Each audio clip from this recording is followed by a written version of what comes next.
बच्चों, ये क्लास 6 की बुक हनी शक्ल का चैप्टर 7 फेयर प्ले का पार्ट 3 है। इस चैप्टर की 2 वीडियो मैं पहले ही बना चुकी हूँ, तो आइए शुरू करते हैं। Days passed and as ill luck would have it, दिन गुजरते गए और दुर्भाग्य यह रहा कि Algu Chaudhary found himself in a tight spot. Algu Chaudhary ने अपने आप को कठिन परिस्थिति में पाया।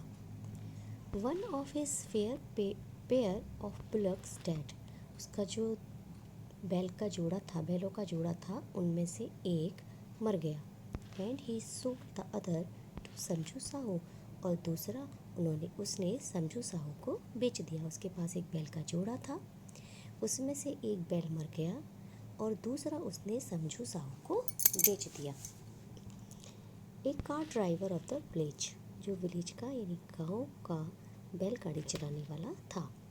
The understanding was that Sahu would pay the price of the bullock in months time. Understanding मतलब समझौता, दोनों में मतलब समझू साहू में और अलगू चौधरी में सहमति या समझौता इस बात पर हुआ कि वो Sahu would pay the price of the bullock, यानी बुलक का जो प्राइस है, जो कीमत है, वो अदा कर देगा महीने के भीतर। It so happened that the bullock dead with in a month. ऐसा कुछ हुआ कि बुलक जो था, बैल जो था, वो 1 महीने के अंदर मर गया।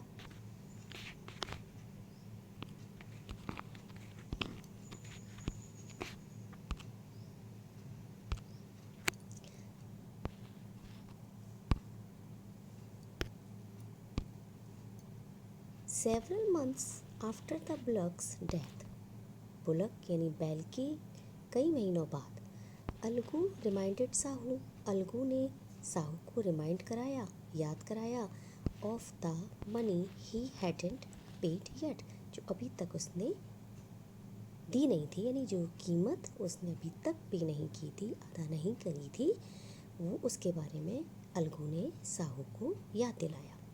Sahu got very annoyed, Sahu इस पर बहुत नाराज़ हो गया, उसे बहुत गुस्सा आया। I can't pay you a Penney for the reach beast you suit me. I can't pay you, मैं तुम्हें पैसा मतलब कीमत नहीं दे सकता, एक भी पैसा नहीं दे सकता। फॉर द रेच बीस्ट, उस मनहूस जानवर के लिए, यू सोल्ड मी, जो तुमने मुझे बेचा था। यानी समझू साहू ने क्या कहा कि मैं तुम्हें उसकी एक भी पैसा कीमत नहीं दूंगा। जो जानवर था वो बड़ा मनहूस था, जो तुमने मुझे बेचा था। He brought us nothing but ruin होता है बर्बादी, यानी वो हमारे लिए बर्बादी के सिवाय कुछ नहीं लाया। यह हमें जब वो जानवर मेरे पास था तो केवल मेरे पास क्या हुई, मेरे बर्बादी ही लाया। आई हैव अ बुलक, मेरे पास एक बुलक है यानी बैल है। Use it for a month, 1 महीने के लिए उसे प्रयोग करो। And then return it to me, और उसे मुझे लौटा दो। No money for the dead bullock, he said angrily, उसने कहा गुस्से से कि उस बैल के लिए तुम्हें एक भी पैसा नहीं मिलेगा।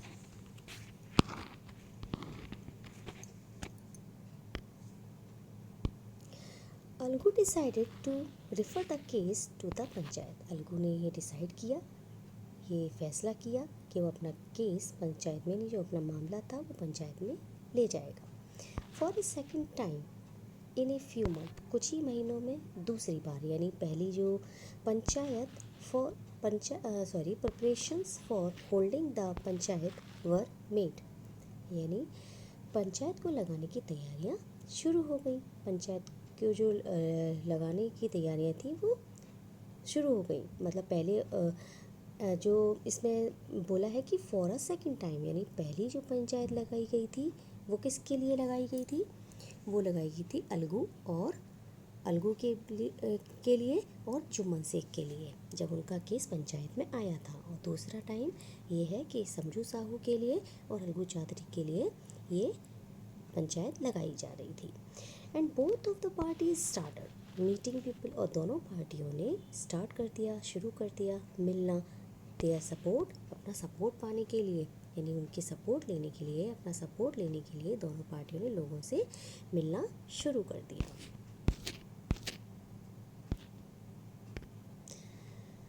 The panchayat was held under the old banyan tree, पुराने बनियन यानी बरगद के पेड़ के नीचे पंचायत लगाई गई।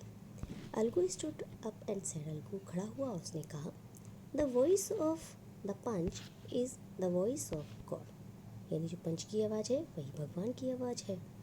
Late Sahu nominate the head, Sahu को जो हेड पंच है उसको नॉमिनेट करने दिया जाए, यानी साहू को अपने जो हेड पंच चुनने का अधिकार दिया जाए। I will abide by his decision, यानी उसका जो डिसीजन होगा, उसका जो फैसला होगा, मैं उसे एक्सेप्ट करूँगा, उसे मानूंगा, यानी स्वीकार करूँगा। साहू सा हिज चांस, साहू ने अपना मौका देखा। And proposed the name of Jumman, Jumman का नाम प्रपोज कर दिया। अलगूज हार्ट सैंक एंड ही टर्न पेल, अलगू जो था उसका जो हृदय था वो डूब गया, नहीं यहाँ कहने का मतलब है कि वो बहुत घबरा गया। एंड बट वॉट, और ही टर्न पेल, उसका चेहरा पीला पड़ गया, यानी वो पीला पड़ गया, यानी घबरा गया। But what could he do, लेकिन वो कर ही क्या सकता था। The moment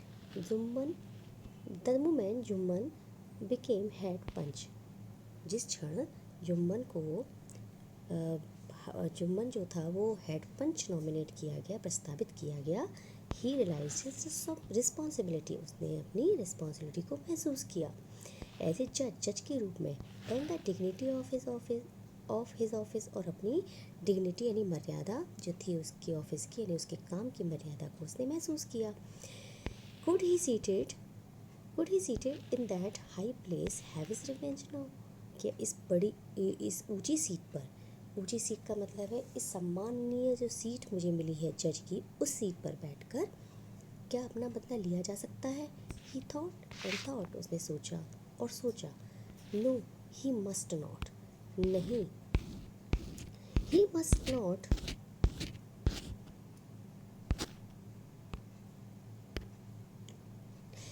allow his personal feeling to come in the way of speaking the truth and doing justice, न्याय करने में और सत्य बोलने के बीच में उसको जो पर्सनल फीलिंग्स हैं, जो उसकी पर्सनल जो फीलिंग्स हैं, उनको बीच में नहीं लाना चाहिए।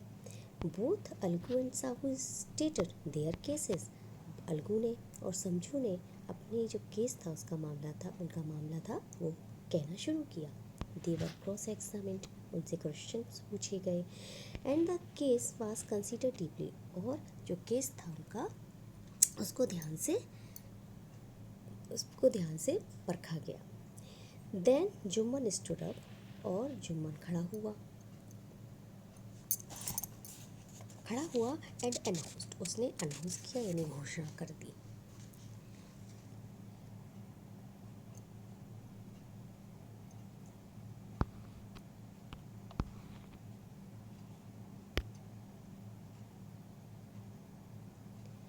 दे वर क्रॉस एग्जामिन्ड, उनसे क्वेश्चन पूछे गए। And case was considered deeply, और उस पर गहराई से विचार किया गया।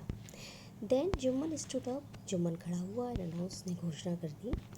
It is our opinion that, ये हमारी ओपिनियन है कि Sahu should pay Algu the price of the bullock, Sahu को उस बुलक की यानी इस बैल की कीमत अदा करनी चाहिए। When Sahu bought the bullock, जब साहू ने वो बैल खरीदा था, it suffered from no disability और डिजीज़, वो किसी भी डिसेबिलिटी अक्षमता और किसी भी बीमारी से ग्रसित नहीं था, यानी उसे बैल को कोई भी बीमारी नहीं थी।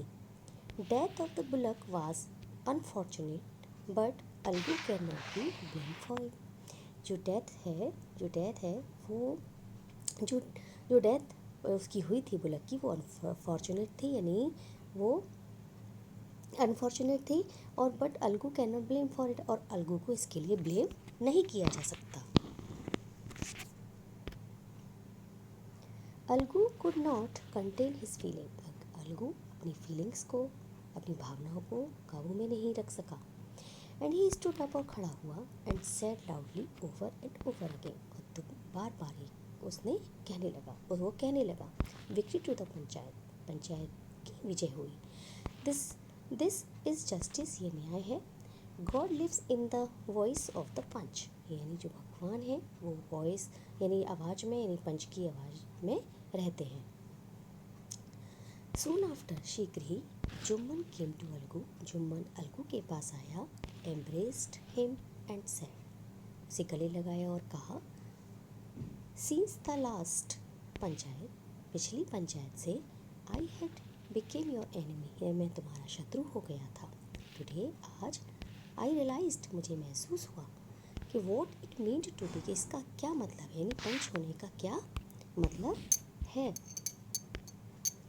ए panch has no friend nor enemy, एक पंच का ना तो कोई मित्र होता है, ना कोई उसका शत्रु होता है, यानी ही नोज ओनली जस्टिस, वो केवल न्याय जानता है।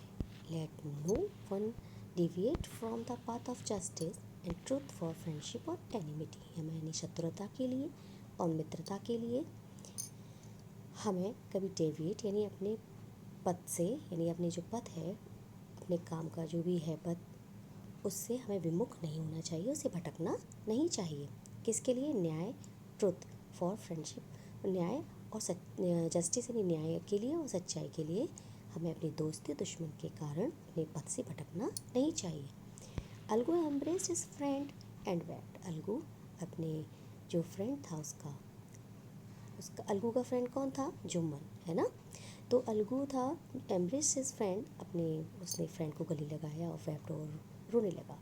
And his tears washed away all the dirt of misunderstanding between them, और जो तुम दोनों के बीच में गलतफहमी थी, जो दुश्मनी पैदा हुई थी, वो उसके आंसुओं ने, जो सारी गंदगी को, जो मिसअंडरस्टैंडिंग जो थी उनके बीच में, उसके आंसुओं ने धो दी। तो ये आपका ये चैप्टर फिनिश होता है। Thank you.